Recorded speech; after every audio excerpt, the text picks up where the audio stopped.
Hello and welcome into another episode of Locked On Wolves. It is draft day today. First round of the 2025 NBA draft is tonight. I'll break down my big board, 15 players that I've ranked. Well, I think the Wolves will go after at number 17. We'll do it all here next.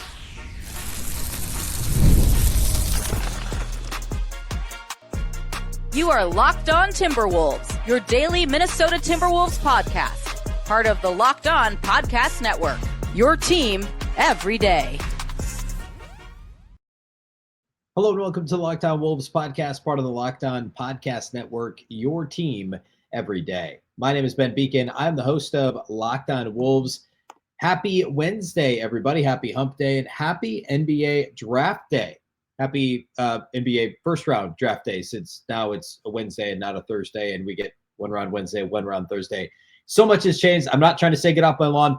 All that to say, we get 2 days of NBA draft. Round one is tonight. Minnesota's pick number 17, at least as of this recording on Tuesday evening. I don't think they'll trade it.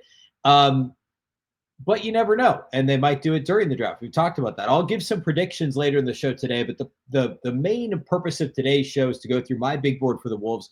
I'll rank the 15 players that I have talked about over the last 10 days or so here on the show and tell you what I think will happen at 17 and 31 for Minnesota. Of course, 31 is the first pick of the second round on Thursday. So who knows? By the time we get to Thursday's show, things could look a lot different. There's all kinds of possibilities on the table for Minnesota, which I don't say every year. I think that's truly the case this year. So we'll get to the big board. We'll hit a couple of Wolves news and notes at the end. Of course, ownership transfers happening today. A couple of other things I want to talk about too. So we'll do that toward the end. A big thank you off the top for making Locked On Wolves your first listen every day. Of course, this show is free and available everywhere. That includes YouTube, as well as all of your favorite audio platforms. Wherever you like to listen to podcasts, you can find Locked On Wolves. You can also watch on the Locked On Sports Minnesota app on both Roku and Amazon Fire TV. Okay, so if you missed any shows over the last few weeks, you can go back through wherever you're listening to this podcast and or on YouTube, and you can see usually in the title of the podcast which player I talked about. And most of these guys I did at least one full segment on. There were a couple that I went through a little bit more quickly. But today, I'm going to go right down the list, and I'm going to tell you who my top – or let me explain how I'm going to do this. These are the 15 guys I talked about. And the methodology here was guys that I think are likely to be on the board at 17, in some cases, or 31, possibly, a couple of these guys could go early. Like the number one guy on my board who I think has a shot at being there at 17 probably won't be. Like there's a good chance he's gone. But I purposely didn't talk about anybody that consistently is being mocked in the top, 9 or 10 picks. And I didn't talk about anybody that was like a deep cut second rounder sleeper type pick. There's a couple guys that almost certainly will not go as high as 17 that are on this board as well. So this is ranked based on how I fit with how they would fit with Minnesota, and what their fit looks like, and also how I project these prospects out to be. So yeah, it's a bit of a pick and choose. It's my own 15 guys. There are players that are better than this on the board, obviously, potentially even at 17. And there's guys on this board that, maybe shouldn't be in the top 15 at 17, or certainly shouldn't be at 17. But I think between the two picks, these guys are 15 guys that I think make sense for Minnesota. So without further ado, let's go ahead and get started. Number one on my board is somebody I talked about way back at the start of the series, and that's Thomas Sorber, the big man out of Georgetown. He's actually, when I picked him to Minnesota, he's somebody there was some chatter about, but he wasn't regularly mocked to Minnesota. And I believe the most recent ESPN mock actually does have him going to the Wolves. Yeah, I think it does. He's a true big, a true modern big. He's 6 foot now with a 7'6" wingspan.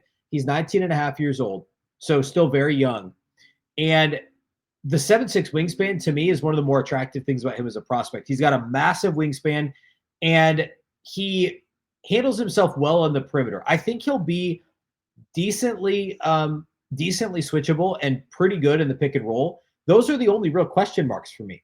He doesn't have a crazy jump shot, but he has touch and he has the ability to shoot. So in terms of like starting right off the bat with what I like the most, the wingspan, his ability as a screener, also like he can fake dribble handoff as the essentially the screener, the handoff guy, pull the ball and get to the basket in a straight line drive. I think his overall feel and how he controls his body and how he takes contact is good. All that is really positive. And I also think he's going to be able to pass the basketball. In a dribble handoff situation where he pulls the ball back and straight line drives and somebody steps in to take a charge, he can kick that ball to the corner or maybe even make the weak side pass to the opposite corner for an open three. Like that is already in his game as a 19-and-a-half-year-old, already entering the NBA. I think the offensive rebounding capabilities are really impressive. I think he's about as well-rounded of a big as you're going to find in this draft. My only real question marks, which I mentioned a second ago, are some lateral quickness defensively. How switchable is he? I mean, he's also a center. He's essentially he's 6'9", 7'6" wingspan. So he's not Jaden McDaniels in terms of his perimeter defense. But I actually think he has the ability to be just as good on the perimeter as say Naz Reid. Somebody who is relatively switchable in the right matchup, can be very good, very versatile, but also can get beat in the wrong matchup. And since he's a non-shooter, what does his offense look like at the NBA level? Non-shooter is actually a really strong way to put it. I do think there's something there. He's got a little bit of a mid-range game, went to it a little bit too much, forced some difficult shots, I think, a little bit too much at Georgetown. But there is something there from a range standpoint. It's not like the Wolves don't already deploy a non-shooter Rudy Gobert for a significant chunk of their minutes. So him as a bench big that can play in non-Gobert minutes, not necessarily play next to Gobert for the next couple of seasons. I really like the upside of Thomas Sorber. And I also like his floor. I think he's plug and play for the most part, not as a big minutes guy, but as a 10, 12, 14 minutes off the bench, a combination, almost in some ways, a weird combo between what Gobert can do defensively, because he's a really good help side shot blocker, and again, relatively switchable on the perimeter and a better rebounder than Naz. But offensively, there's a little bit of Naz off the dribble. Obviously, the shooting piece isn't there. It's like he's not a straight hybrid between Naz and Rudy, but there's elements to his game that complement each of those guys. So I think him as a backup big playing next to Naz and next to Julius, not next to Rudy, is interesting. And then when Rudy moves on eventually in 2, 3, 4 years, Sorber could end up being the guy. And I think he's got the upside to be potentially a star caliber player, certainly a starter level player in a couple of years. I really like his fit with Minnesota. There's a decent chance he's not on the board at 17, but I love his fit with Minnesota. Number 2 on my board, Drake Powell, wing out of UNC, much higher. I'm much higher than him than a lot of people are. In fact, the latest ESPN mock had him going like mid-30s or 34 or something. I believe he was mocked higher than that on the Ringers mock draft. He's 23 on the Ringers mock draft. So everybody seems to think he'll be there at 17. That's maybe a little bit high. Perhaps, Minnesota may trade out of 17 anyway to try and avoid that guaranteed almost $4.5 million that come with that salary slot to try and save the money to sign Nique. But if they're not sure they can sign Nique or whatever, or they're able to trade back and reduce what that guaranteed salary is going to be, trade back into the 20s and take Drake Powell. We're going to talk about Nique Clifford in a second. I had Nique really high up on my board, and he still is. I had him even higher until I really evaluated these guys, and I was like, all right, they're not the same guy, but Drake Powell's got a wingspan that's 3-4 inches longer, and he's like over 3 years younger than Nique Clifford. And there's some advantage to – actually, let's talk about these two guys together. I do have Nique Clifford 3 on my board. There's some advantage to the 23-year-old for a team that's been to the conference finals in consecutive seasons, because if you think Nickeil Alexander-Walker is going to leave, you want to backfill that with somebody who is legit plug and play. Nique Clifford is more plug and play. He's probably a bit of a higher floor player than Drake Powell because of what he can do as a shooter and his consistency and flexibility defensively. But Drake Powell is still a high floor guy because of the catch and shoot and because of his motor and because of the defensive characteristics and the wingspan. But he's also not even 20 years old yet. He's almost 20. But there's upside there too. Drake Powell's 6'6" with a 7-foot wingspan, high motor, impressive length. He's already an awesome point of attack defender. I think he's switchable. I think he has the size to guard up to even some 4s. I also think if he can function a bit as a center offensively, he could be a really good role man as well if he ends up playing a little bit more off the ball. But beyond that, I actually think there is a little bit of upside of him, or shouldn't say it that way. He's already a good shooter from the perimeter, right? He was a 40% catch and shoot guy on offense, 90 attempts, which is pretty good volume. Overall, he was about 38% from 3. There's not much else there offensively yet. Like Nique Clifford has more offensive game right now than Drake Powell. And as long as we're talking about shooting, Nique Clifford was also 39% catch and shoot on 3s over his career. He was a little over 40% this year. So really similar as Drake Powell, The offensive advantage that Nique Clifford has is he's better as a ball handler. Out of ball screens, he averaged nearly 1.1 points per possession at Colorado State, which is a really good number. He can create a bit. He can create for himself. He can create for others. So if you're really trying to backfill Nickeil Alexander-Walker's role, if Alexander Walker indeed does end up leaving in free agency, Nique Clifford is more of an apples to apples. He's not exactly the same. He doesn't look the same when he plays, but he could function in a similar role. I think right now, Drake Powell has more tools and raw athleticism, certainly defensively. The offensive catch and shoot is about the same, but Clifford does a few more things than Drake Powell can.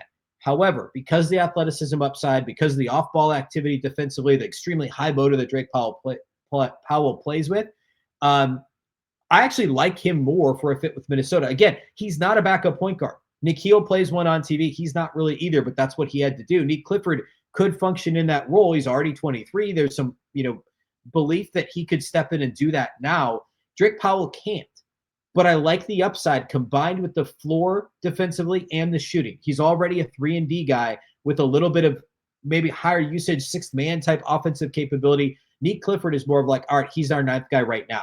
My thing with Nique, the only reason I have him behind Drake Powell is because TJ Shannon's already kind of in that role. Like TJ Shannon's not really initiating offense, but other than that, there's some similarities there. He's the older rookie last year. He spent a year in the league.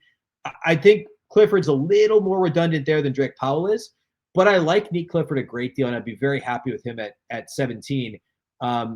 He's a guy who's usually mocked ahead of Drake Powell. I just think there's a lot of similarities, and the youth and size advantage and athleticism advantage that Drake Powell has is exciting to me. I mentioned Powell was mocked lower than Minnesota in a lot of places.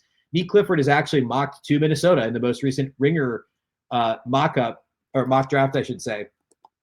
And he's mocked to the Pelicans at 23 in the ESPN mock. Okay, so 23 on ESPN for Nique Clifford and 17 on the Ringer for Nique Clifford, whereas Drake Powell is actually 23 to the Pelicans on the Ringer and in the second round on ESPN's mock. So I have my top three as Sorber number one. I'm not going to spend as much time on everybody, obviously. Sorber number one, Drake Powell number two, Nique Clifford number three. We'll talk about the next few guys on my big board and start going through a few of these guys a little more quickly.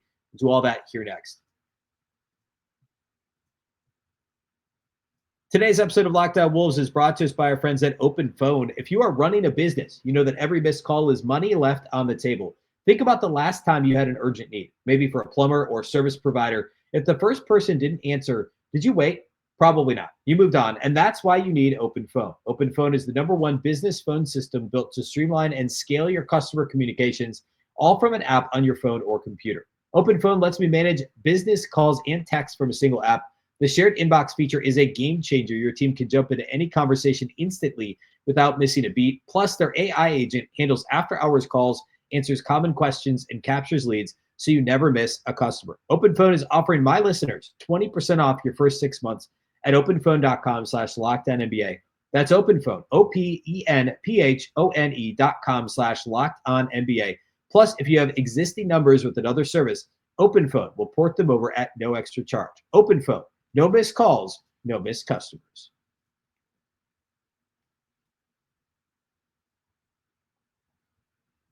All right, moving right along on the big board, Thomas Sorber is number one, Drake Powell number two, Nique Clifford number three. Number four on my big board is Yegor Demin, the guard out of BYU. He is, I would call him a combo guard. Probably, I think, the best passer in the draft. And, that's a debatable thing, but I think a lot of people would agree with that. I've seen that in a couple different places, but based on the film that I watched, I think he is the best passer in this draft. For context, he's mocked at number 19 on the Ringer. On their most recent mock, and he's at 13 on to Atlanta on the ESPN most recent mock draft. So that's kind of, the Wolves are right in the middle of that range. He is 19 years old and is spent the year at BYU last year. Of course, he's from overseas and came over to play at BYU. The creativity is obviously the thing that's most attractive for him as a 19-year-old, being the best passer of the draft. The size and length, 6'9", 6'10" wingspan is pretty tantalizing. The shooting isn't quite where you want it to be. But I don't know. I think he's got, like, you worry a little bit about the touch watching him. But I think there's enough there. Like, he was 70% as a free throw shooter this year at BYU. He was only 27% on threes on nearly 5 attempts per game. So that's the biggest red flag. But he's actually pretty good at straight line drives. If he gets an angle, if he gets a screen and can take that angle, he could definitely be impactful in that way. He's not super creative in creating for himself, but so I guess my main concern is that he doesn't create for himself and the shooting isn't quite there. But the size, the length, the decent athleticism, and also the ability to create for others for a team that doesn't have a guard and prefers to have big guards, where Rob Dillingham, I shouldn't say doesn't have a guard, doesn't have a long-term solution at point guard that's obvious. Could he play next to Rob Dillingham? Probably. Those guys could play together and they could kind of take turns being the initiator for the offense and play off of each other. Dillingham obviously is more the catch and shoot guy. Demon as more the passer. Of course, Dillingham being much smaller than Demon, but I think that's an interesting idea, and I like the upside of Yegor Demon. So I have him number 4 on my Timberwolves big board. Number 5, I have Asa Newell, the big out of Georgia. We talked about him a while ago as well. He is 6'10" with the 6'11" wingspan. He's almost 20 years old after a couple seasons at Georgia, or sorry, just one season at Georgia. The most appealing thing about him is he already has a pretty solid floor, and there's a pretty nice ceiling. Super active as a big, an awesome cutter, and understands where to be, can play out of the dunker. Wasn't great as a roll big last year, but I think if the screening improves, the technique can improve. He rushed a little bit from what I saw of him at Georgia. If he improves his capability to score off of a roll, I think he's going to be a dynamic pick and roll big in the NBA, or I should say, situational big, understanding timing, spacing, where he needs to be. Because again, out of the corners, out of the dunker, cutting from the wings, from above the break, looks very comfortable doing all of it. He's awesome in transition too. He plays hard all the time. On defense, he's switchable and has a good motor, plays hard. Awesome offensive rebounding. That activity level is super important for a team that tried to offensive rebound a lot last year. There's work to be done, again, with him finishing as a roll man, but also decisions on the short roll. Like, he's not a good passer out of the short roll. He's not a stretch big. He's not a three-point shooter, but he has good touch. Like, again, I don't know if I said this already, but he's over 70% around the rim last year at Georgia. So the touch is obviously there. The athleticism is there. And I think his overall form is okay. Super slow release, and there's range to finish or to shoot close out to the three-point line. It's just not consistent. And again, the mechanics are solid, but it's just a little slow. So there's some upside there offensively, but I think he's plug and play from a defensive standpoint, from a, hey, just go play 10 minutes a game, be active, be in the right place at the right time, get some offensive boards, get some back taps, go out there and do stuff. Especially if Minnesota were to move on or lose Nas or Julius Randle this year. I like him as a fourth big type guy. There's a little bit of work to be had, but again, he's not yet 20, so there's upside there too. It's kind of a nice high floor, high ceiling combination, like a couple of other guys on this list. I put Drake Powell in that same category, and that's why I have him number 5. Number 6 on my list is Liam McNeely, wing out of UConn. He's 6'7", almost a 6'9" wingspan. He's also 19, almost 20. The idea there is that he's a creator that can also shoot. He's a really good passer for somebody that's that big and isn't a point guard. He is legit a wing. I think he creates well for others. The shot is supposed to be really good, but he was just he was under 32% on catch on overall threes. Doesn't shoot well off the dribble. Wide open threes in catch and shoot situations, though, he was over 43%. So there is definite projectability there because the form looks really nice, especially catch and shoot. As a movement shooter, he doesn't look super comfortable, and I think he'll struggle with NBA caliber contests, with the length and athleticism at the NBA level with contests. But the catch and shoot thing, if he's open, and his ability to create, like if somebody closes out on him and he can put the ball to the floor a little bit and pass, that's I think a good thing for sure. And he can handle the ball a little bit in the pick and roll. Good in transition, good passing, good touch on his passes. And again, the size is really impressive too. So I see him as kind of a mid-usage wing creator who can catch and shoot wide open threes, can put the ball on the floor a little bit in the pick and roll and create for others. A bit of a jack of all trades, master of none in some ways. He's not super athletic and he's not a great defender, but the offensive upside is there. If he can like really nail, being a catch and shoot 3-point guy or get a little bit better as a creator for himself and others, there's additional upside there too. So I have him number 6 on my big board. Number 7, I have Noah Essingay. Noah Essingay is 6'10", 6'11" wingspan forward. He's only 18 and a half years old. He's very raw. And my kind of bottom line on him is he's legit right now defensively. Good steal and block rates, switchable. I think he'll be great off the ball right away, not great on the ball right away. There's a lot of work to be done there. If they didn't have, say, like, Jaden McDaniels on the roster already, which is aggressive, or on the other end of the spectrum, Leonard Miller, he's that type of a kind of lanky, rangy, defensive type guy, defensive perimeter defender. Leonard Miller is obviously not like an awesome defender, but there's projectability there. I just don't know that the Wolves are necessarily going to take on that project. But if he were to fall in the draft, I like him enough to have him 7 on my board. I don't necessarily think the Wolves will take a leap on him, but I like his projectability. I think he'll end up being a good pro, primarily driven by the defense and also what I think he'll be able to do with this shot. We're going to cruise through the final 8 guys on this board. I'll give them to you in order and a couple of notes on each one, and then we'll hit the Wolves notes. We'll close out the show as we get you ready for tonight's first round of this year's NBA draft.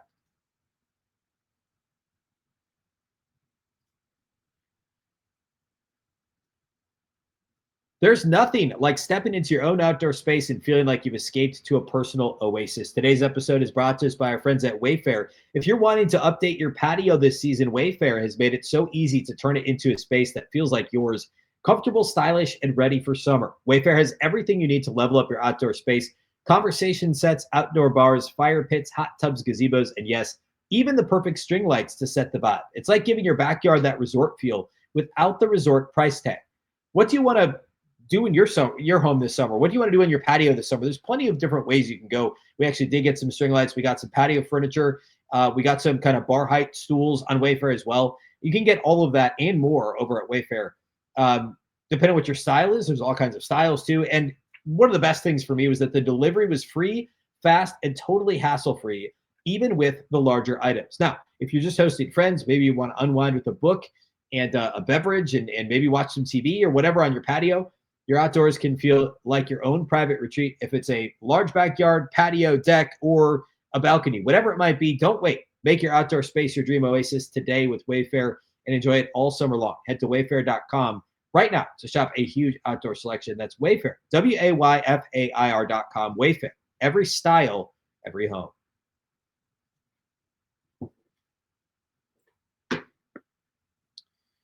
All right, we're going to cruise through the last 8 guys on the board. Again, I spent a lot more time on each of them. If you go back and listen to the shows I've done over the last few weeks, and a couple of these toward the bottom I actually just did over the last couple of days. So definitely go check those out if you want to hear more about any of these individual guys. Number 8 on my board is Adu Thero. And I actually, thinking about this a little bit more here on the spot, may slide him ahead of Essingay. I mean, he's a great athlete. He's switchable as a defender. I think he's already a better rebounder with a better steal rate than Essingay. The thing is, Essingay's got a little more offensive projectability. I think he'll be a better shooter ultimately. Thero's not a good shooter right now. He's a good straight line driver, but doesn't do a whole lot else. I think he could be a small ball 4 that can't shoot and a non-shooting 3, I guess, and contribute that way. Good feel overall, can score in the paint, can straight line drive, good size and athleticism. But I don't see him doing a whole lot offensively this year.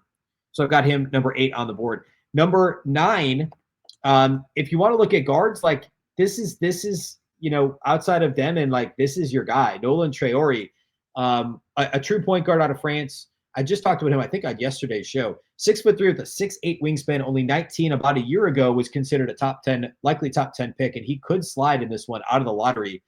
And the size and quickness combo, 6'8" wingspan out of a point guard. With the quick first step, he's got his navigability, if you will, ability to navigate, to translate for you with that word I just made up, in the pick and roll, and to get his head and shoulders past guys to get into the paint is really good. He touches paint a lot. He just missed a lot of shots. The shooting percentages aren't good, but the form's fine. I think he's got a decent floor. I think he could be a backup point guard now as a 19, almost 20-year-old at the NBA level, but he's got a really high, like all-star level ceiling. I could almost talk myself into flipping him and Demon because I think there's a little bit more immediate offensive ability. It's just, some of the other stuff we talked about with Demon that, the fact that he is the best passer in the draft, almost certainly, that stands out. But I actually think the floor for Traore is pretty good. Don't get too stuck on his percentages. I think he's a better shooter than what his percentages showed. Number 10 is Danny Wolf, a big out of Michigan. A lot of people have him higher on their boards for Minnesota. I don't love the fit. He's a good passer for his size. He can create out of the pick and roll. He did a lot of it at Michigan. I think he did too much of it at Michigan, and I think he overpasses. I think the turnover rate's a little higher than it should be. He's got good touch on his shot, but the mechanics aren't great, and it didn't go in quite enough. As a stretch four that can create a little bit, he's not Dario Saric, but that type of an archetype, fine. I think there's something there. I'd be surprised if Minnesota drafted him. I do think he'll be decent as a pro. He's got more to his game than at first glance, it's he's just a stretch big. Well, no, he can create a little bit. I just don't know that that's going to translate quite as well. You like the 7'2" wingspan. I think he's a good NBA prospect. I don't love him for Minnesota. I don't love him at 17, even though he may go higher than that. I mean, somebody could talk themselves into a playmaker who's 6'11" with a 7'2" wingspan very easily. Number 11 on my board is Jace Richardson, the guard out of Michigan State. 6'1" with a 6'6" wingspan, 19 and a half years old. He's a really good shooter, almost 52% on catch and shoot threes, 41% overall from three, good at finishing through contact. The only concerns are he's a above average, not outstanding athlete, and he's just okay defensively, but he plays hard and he's got really good feel. He's not ultra athletic or dynamic, and so at 6'1", that worries me a little. But if he can continue to compete at the level he does and learn a little bit defensively with a 6'6" wingspan, he's a legit potential microwave point guard, microwave combo guard type guy off the bench. The wingspan sets him apart in the ability to finish through contact a little bit from Dillingham, even from last year. Dillingham's a better athlete, more dynamic, and that's why he was a lottery pick, top 10 pick last season, or last June, I should say. Number 12 on my list is Maxime Reynaud. I went back and forth on him. Played at Stanford the last 4 years, French, but has been at Stanford for a while. 7'1", he's already 22, a bit of a late bloomer. Wasn't really a full-time basketball player until the end of high school. He's a volume shooter with good touch. He rebounds well, which to me makes him still an attractive prospect. The fact there is a stretch five capability there, and he's a really good rebounder. He needs work as a roller. He doesn't finish great around the rim, and I worry about the lack of dynamism with Reynaud. And he's, I think he's a better help side defender than he is on the ball defender or true shot blocker. The offensive rebounding is better than the defensive rebounding.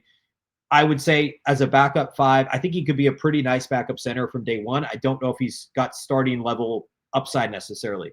Number 13 is Ben Saraf, the point guard out of Israeli point guard. I believe played in Israel last year. I somehow deleted that cell on my spreadsheet. But I really like his size. 6'6", 6'8" wingspan. Size and passing combo is very attractive. The shooting form is good. The percentages are not. The defense is okay. I think he's more of a developmental prospect as a 19-year-old, and there's more question marks than there are with the Demons and the Richardsons and the Traores that we already talked about in terms of guards.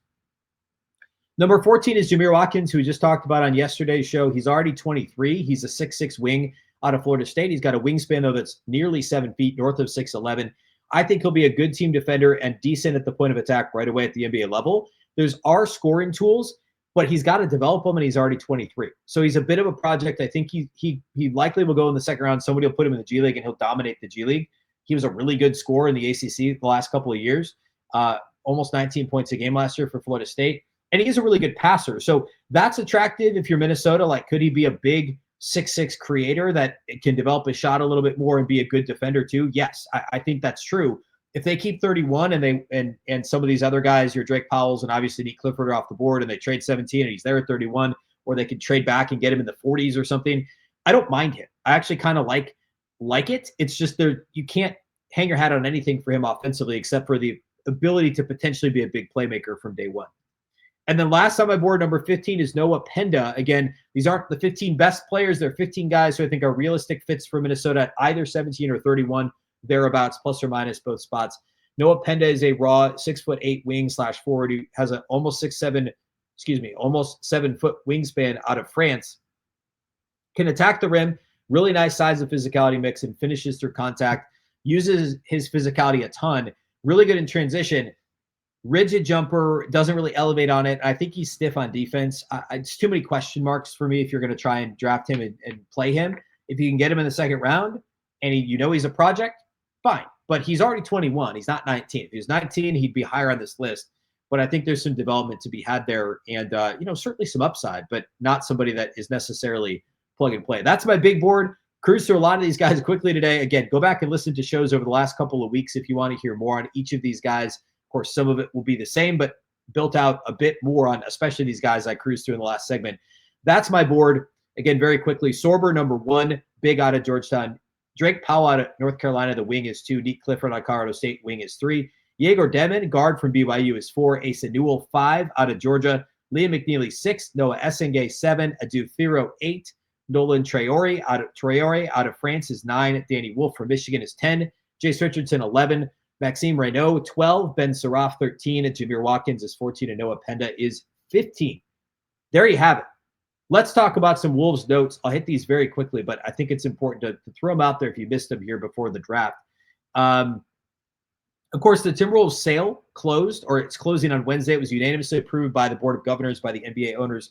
On Tuesday, it wasn't really it was a hurdle, but I don't think anybody was too worried about it. It was unanimous, and the Taylors took out an ad in the Star Tribune, and it's happening. It's going to be official on Wednesday. Lori and Rodriguez will take over. The one interesting note is that Lori will be the principal governor of the Timberwolves, and Rodriguez will be the alternate governor. I think it was the term I saw. And then it's flipped for the Lynx, whereas Rodriguez is the primary governor and Lori is the alternate. So interesting stuff there. Great that that's now buttoned up. I'm sure more will come. I think they're going to do a presser at Las Vegas Summer League, so there will be more there too on what next steps are there and what may or may not change. Micah Nori is getting an interview with the New York Knicks. It's his second interview of the offseason. He interviewed with Phoenix before they hired Jordan Ott. He, of course, had some interviews last summer as well. And again, 2 or 3 Pistons, Cavs, maybe one other team last summer. But Nori is interviewing in New York to potentially fill the Tom Thibodeau vacancy. And then the last note was the trade talks. There was some reports. Michael Scotto of Hoopsite was reporting that Minnesota was very hesitant to include Rudy Gobert in their trade package for Kevin Durant. Beyond the fact KD was apparently unwilling to sign an extension in Minnesota, the Wolves did not want to trade Gobert, which doesn't surprise me that much, but notable that that's out there now and that's at least what's being reported to have been the case. So I'm sure that's a saga that will get told over and over from different perspectives throughout the offseason. So we'll get back to that too. I'll be back on Thursday. We're going to talk about what happens Wednesday night. Actually, probably we'll post a show right after the draft Wednesday night, so late Wednesday, to talk about whatever happens. Last year, I didn't think the Wolves would trade up. I didn't think there was any chance. They traded up and drafted Rob Dillingham, so that was definitely exciting.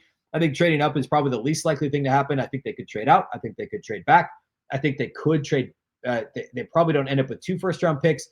My prediction is that the Timberwolves try and trade back. If they can't, they'll draft somebody at 17, and then they'll try and trade out of that first pick in the second round. Remember, between round 1 Wednesday, round 2 Thursday, teams will fall in love with the player that fell.